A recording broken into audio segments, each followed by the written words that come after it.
The executive action by the Obama administration, known as DACA, the Deferred Action for Childhood Arrivals, is now under threat by the incoming Trump administration. The immigration reform allows young undocumented immigrants to remain in the country legally and receive a work permit in order to successfully attend school and have a job. DACA students, known as the Dreamers, are now scared for their lives since the president-elect Donald Trump has threatened to remove DACA in his first days as president.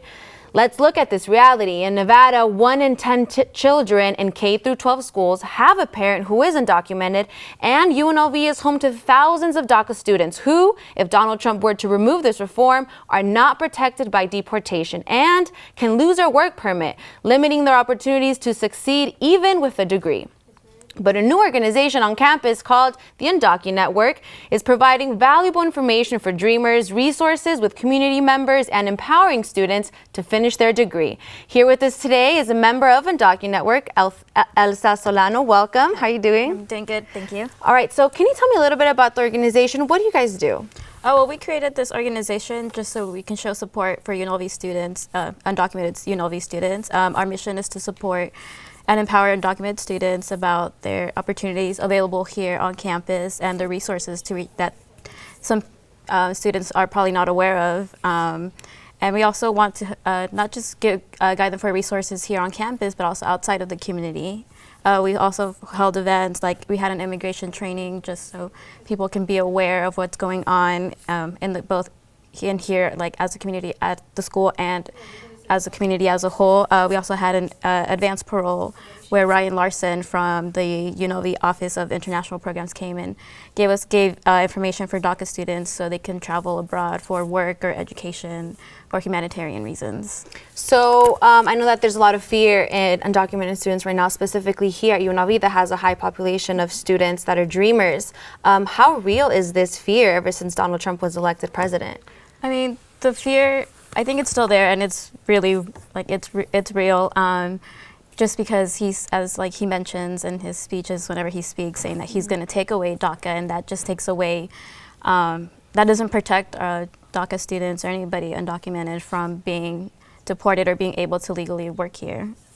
So I know that there's this whole petition going on. So over 100 schools have already signed a petition to try to make university campuses sanctuary campuses. It's something that's going on huge right now in the country. And I know that UNLV has also signed a petition.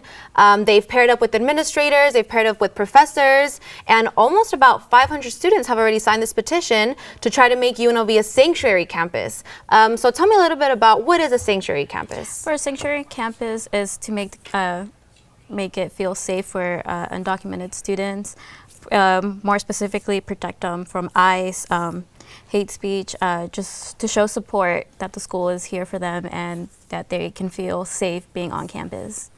So I know that also there has been a protection from ICE immigration coming into the school campuses. That's something that a lot of students are afraid of, especially if they're taking away their work permit, they're taking away the opportunity to be here in the country legally. What would that look like? Like, would that really actually happen? Or what would students have to face if this were to actually occur? If the sanctuary schools Yeah, so let's say, for example, thing? if ICE came in and got students and deported students, would that actually really happen in this campus? Is that really possible for ICE to do that? I want to say no, but I mean, I know like on the smaller scale with public schools, like elementary schools, high schools, that's not legally, that's not correct. Maybe on a college level, it's maybe a little bit different, but I really don't feel like that would be a good thing to happen, because not only will it make ICE look bad, but it'll make the school look bad for not being able to protect their students. And that's something that they kind of want to enforce as well with the sanctuary Yes. campus and having people sign this petition as well, correct? Yes. So tell me a little bit more about kind of what the organization does. I know that you guys are continuing to have more events to inform undocumented students, and not just undocumented students, but the immigrant community as well. What future events are you guys looking into doing? Future events, we plan to hopefully hold down more fundraisers for spring semester. We did just start off this semester, so we're just kind of getting the hang of how everything's going. We recently did Dia de los Muertos altar with the LYLA, and we actually won the prize for most creative. Wow, so, nice, yeah. congrats. Yeah, we also recently went to a high school here around just to inform students and staff about undocumented students and how the process and any information they need about getting to college. So that's something we want to reach out more to high school students because that's where they would get more of the information. Hopefully we'll have more training events as well. So now that a lot of high school students are in fear of possibly getting DACA removed, have you personally seen any high school students kind of scared to even apply to go to college? Me personally, I haven't really personally seen it, but I can see why the fear would be there, just because of financial reasons and in general just not being able to know, like, well, if I get accepted or what if I just don't get accepted because I am not DACA.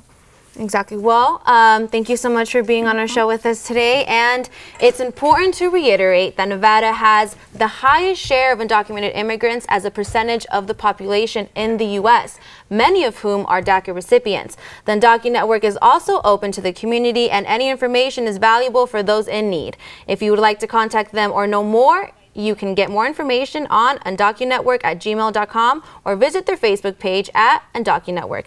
Thank you so much for joining us. And now we're going to toss over to Mary Jane for a look at the weather.